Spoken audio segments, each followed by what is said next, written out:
વ્યાસજીએ પોતે મહાભારતની રચના કરી. એ મહાભારતની રચનામાં વ્યાસજીએ પોતે લખ્યું છે, યતો કૃષ્ણ તતો ધર્મ, તતો ધર્મ યતો ધર્મ તતો વિજય. કૃષ્ણ ભગવાન એ જેના પક્ષમાં હોય ત્યાં જ ધર્મ છે. આ મહાભારત યુદ્ધનો આપણે વિચાર કરીએ તો કૃષ્ણ ભગવાને સામેના પક્ષને મારવા માટે જેટલા કઈ સ્ટેપ બતાવ્યા છે, આપણને એવું જ લાગે દ્રષ્ટિકોણ છે કે બધું અધર્મ જ છે.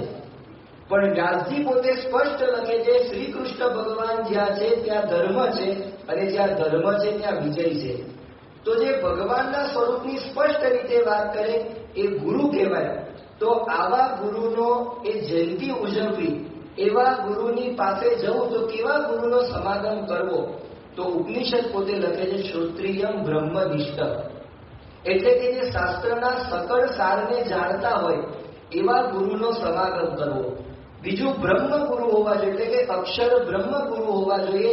અને બ્રહ્મનો બીજો અર્થ આપણે જોઈએ તો એ પોતે પરબ્રહ્મની નિષ્ઠાવાળા હોવા જોઈએ. અને નિષ્ઠમ એટલે સતત પરમાત્મામાં એ રમમાણ હોવા જોઈએ. આ જેના પાસે હોય, આ લક્ષણ જેમાં હોય એવા ગુરુનો આપણે આશરો કરવો જોઈએ. એ ગુરુ પૂર્ણિમાનો અવસર એ આપણને શીખવાડે છે. એટલે ભગવાનની પ્રાપ્તિ એ ગુરુ વિના થઈ શકતી નથી.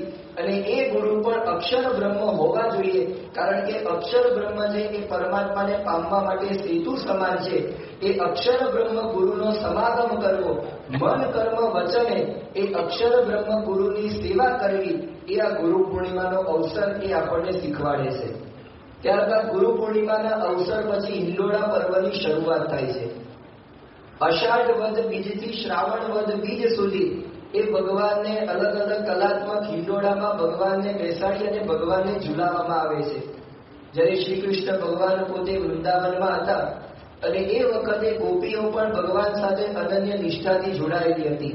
અને ગોપીએ ફૂલનો હિંડોળો બનાવી અને બાળ પ્રભુ કૃષ્ણને એમાં બેસાડી અને ઝુલાવ્યા. જેમ આપણે ભગવાનને ઝુલાવીએ એ વખતે આપણે દોરી ખેંચીએ ત્યારે ભગવાન એ આપણી પાસે આવતા હોય છે, અને દોરીને ઢીલી મૂકીએ ત્યારે ભગવાન એ આપણાથી દૂર જતા હોય છે. હિંડોળાનો પર્વ એ આપણને એ શીખવાડે છે કે જ્યારે આપણે ઇન્દ્રિયો અંતઃકરણને વશ થઈ જાય અને ભક્તિ રૂપી દોરી આપણે જ્યારે ઢીલી મૂકી દઈએ છીએ ત્યારે ભગવાન આપણાથી દૂર જતા રહે છે. અને જ્યારે આપણે ઇન્દ્રિયો અંતઃકરણ ઉપર વિજય મેળવી અને ભક્તિ રૂપી દોરીથી આપણે ભગવાનને ખેંચીએ છીએ ત્યારે ભગવાન આપણી પાસે આવે છે. એટલે હિંડોળાનું પર્વ આપણને એ શીખવાડે છે કે ઇન્દ્રિયો અંતઃકરણ ઉપર વિજય મેળવી અને ભક્તિથી ભગવાનને સાધવાના છે.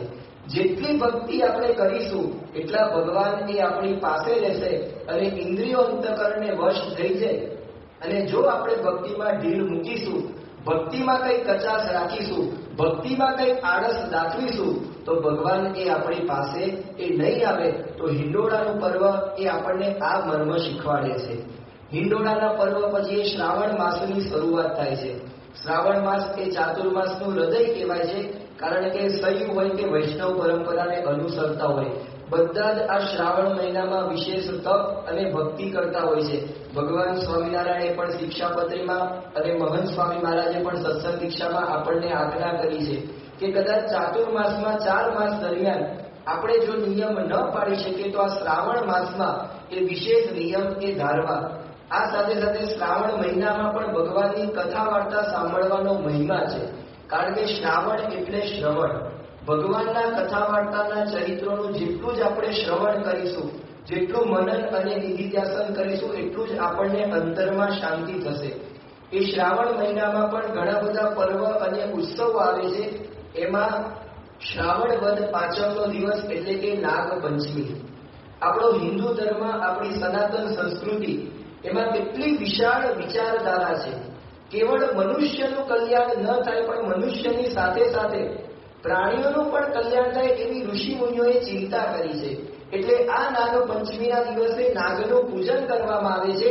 પ્રાણીઓ પ્રત્યે અહિંસા આપણે દાખવવાની છે, પ્રાણીઓ પ્રત્યે આપણે પ્રેમ, કરુણા, દયા દાખવવાની છે. એ આ નાગ પંચમીનો ઉત્સવ એ આપણને શીખવાડે છે. નાગ પંચમીના ઉત્સવની પછી જન્માષ્ટમીનો ઉત્સવ આવે છે. જન્માષ્ટમીનો ઉત્સવ એટલે શ્રી કૃષ્ણ ભગવાનનો જન્મ દિવસ. શ્રી કૃષ્ણ ભગવાને ગીતામાં પોતે લખ્યું છે કે જ્યારે અધર્મનું ઉત્થાપન થાય છે, અધર્મ જ્યારે વધે છે ત્યારે ધર્મનું સ્થાપન કરવા માટે, અધર્મનો ઉત્થાન કરવા, અધર્મને આ પૃથ્વી ઉપરથી જળમૂળમાંથી ઉખેડી નાખવા માટે ભગવાન એ પોતે યુગે યુગે અવતાર એ ધારણ કરે છે.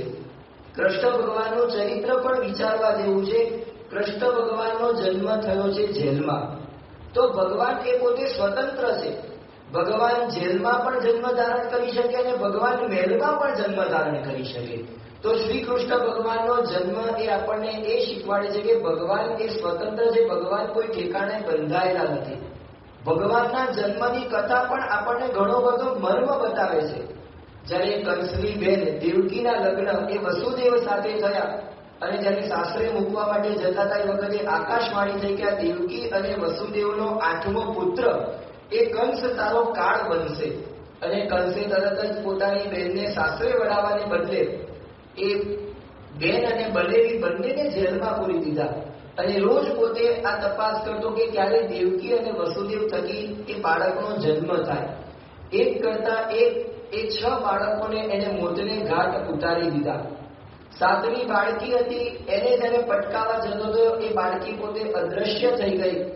અને એ વખતે આ કૃષ્ણ ભગવાનના માતા પિતા દેવકી અને વસુદેવ એમણે પોતે 7 દીકરાઓને કંસે મોતને ઘાટ ઉતારી દીધા, છતાં પણ શ્રદ્ધા રાખી એમણે કે હજી પણ બાળક એ ભગવાન અવતરશે. એ શ્રદ્ધા રાખી તો ભગવાનનો જન્મ એમના ઘરે થયો. તો જ્યાં શ્રદ્ધા રાખીએ છીએ ત્યાં ભગવાનનો જન્મ થાય છે. આ આધ્યાત્મિક માર્ગમાં પણ એવું છે કે ભગવાનની પ્રાપ્તિ કરવા માટે, ભગવાનની પ્રાપ્તિ થઈ હોય ત્યારે એ પ્રાપ્તિની અંતરમાં અનુભૂતિ કરવા માટે ઘણી વખત આપણે શ્રદ્ધા રાખવી પડે છે. એ શ્રદ્ધા જ્યારે આપણે જીવનમાં રાખીએ છીએ ત્યારે આપણી શ્રદ્ધા જોઈ અને ભગવાન એ આપણા ઘરે જન્મ લેતા હોય છે. એટલે કે અંતરાત્મામાં ભગવાન એ પ્રગટ થતા હોય છે. સાથે સાથે જ્યારે કૃષ્ણ ભગવાનનો જન્મ થયો ત્યારે વસુદેવ પોતે ટોપલામાં મૂકી અને ત્યાં નંદ બાબાને ત્યાં ગોકુળમાં મૂકવા જતા હતા. વચ્ચે યમુનાજી હતા અને યમુનાજીમાં એ વખતે મુશળધાર વરસાદ વરસતો હતો અને એ વખતે યમુનાજીને પાર કરવા માટે એમને થોડીક શંકા થઈ. પણ વસુદેવને એ વખતે વિચાર આવ્યો કે મારી જોડે ભગવાન છે, ભગવાન ઉપર એક વિશ્વાસ રાખ્યો તો એમને યમુનાજીએ માર્ગ બતાવી દીધો. એટલે ભગવાન ઉપર વિશ્વાસ રાખવો એ આ શ્રી કૃષ્ણ ભગવાનનું જન્મનું ચરિત્ર આપણને શીખવાડે છે. સાથે સાથે આપણે જોઈએ તો શ્રી કૃષ્ણ ભગવાનનું ચરિત્ર આપણને શું શીખવાડે છે? તો શ્રી કૃષ્ણ ભગવાનનો જન્મ થયો જેલમાં. શ્રી કૃષ્ણ ભગવાનનો જન્મ થયો અને તરત જ એમને એમના માતા પિતાથી દૂર જવાનું થયું. શ્રી કૃષ્ણ ભગવાન નાના હતા ગોકુળમાં ત્યારે એમને મારી નાખવા માટે એમના મામા કંસે ઘણા બધા રાક્ષસો મોકલ્યા. એમના મામા સાથે યુદ્ધ થયું. કૃષ્ણ ભગવાને પોતે લગ્ન કર્યા તો ભાગીને લગ્ન કરવા પડ્યા. જરાસંઘ સાથે યુદ્ધમાં કૃષ્ણ ભગવાનને રણ છોડીને ભાગવું પડ્યું. કૃષ્ણ ભગવાને આ મહાભારતનું યુદ્ધમાં પણ ઘણું બધું સહન કરવાનું થયું. એ સાથે સાથે કૃષ્ણ ભગવાન ઉપર સમંતક મણી ચોરવાનો આરોપ લાગ્યો. કૃષ્ણ ભગવાનની સામે જ, એમની આંખની સામે જ એમના કુટુંબનો વિનાશ થયો અને કૃષ્ણ ભગવાને છેલ્લે દેહોત્સર્ગ વિધિ પણ કઈ રીતે ઉજવ્યો? તો કૃષ્ણ ભગવાને સ્વયં બાણ એ પોતાના પગમાં એ ધારણ કર્યું અને એ રીતે કૃષ્ણ ભગવાને આ પૃથ્વી ઉપરથી વિદાય લીધી. પણ કૃષ્ણ ભગવાને જન્મથી લઈ અને એમને દેહ ત્યાગ કર્યો ત્યાં સુધી આપણે જોઈએ તો કૃષ્ણ ભગવાનના જીવનમાં આપણને દુઃખ અને દુઃખ જોવા મળે. પણ કોઈ દિવસ કૃષ્ણ ભગવાને આ દુઃખને દુઃખ ગણકારી અને બેસી ન રહ્યા. પણ કૃષ્ણ ભગવાને એ દુઃખની સામે લડ્યા. કૃષ્ણ ભગવાન એ દુઃખને હસતા મોઢે સ્વીકાર્યું. એ આપણને ખબર ક્યારે પડે? તો જ્યારે મહાભારતનું યુદ્ધ શરૂ થવાનું હતું અને એનો પહેલો જ દિવસ હતો અને એ વખતે અર્જુને કીધું કે અચ્યુત, તમે આ બંને સેનાની વચ્ચે એ રથને લઈ જાઓ. અને એ વખતે યુદ્ધ શરૂ થવાની ગણતરીની મિનિટો બાકી હતી અને એ વખતે સામેનું દ્રશ્ય જોઈ, કૌરવ પક્ષનું દ્રશ્ય જોઈ અને અર્જુન પોતે રડવા લાગે છે. વ્યાસજી પોતે ગીતામાં લખે છે કે અર્જુન એ પોતે રડે છે અને એવા સમયે શ્રી કૃષ્ણ ભગવાન પોતે હસે છે.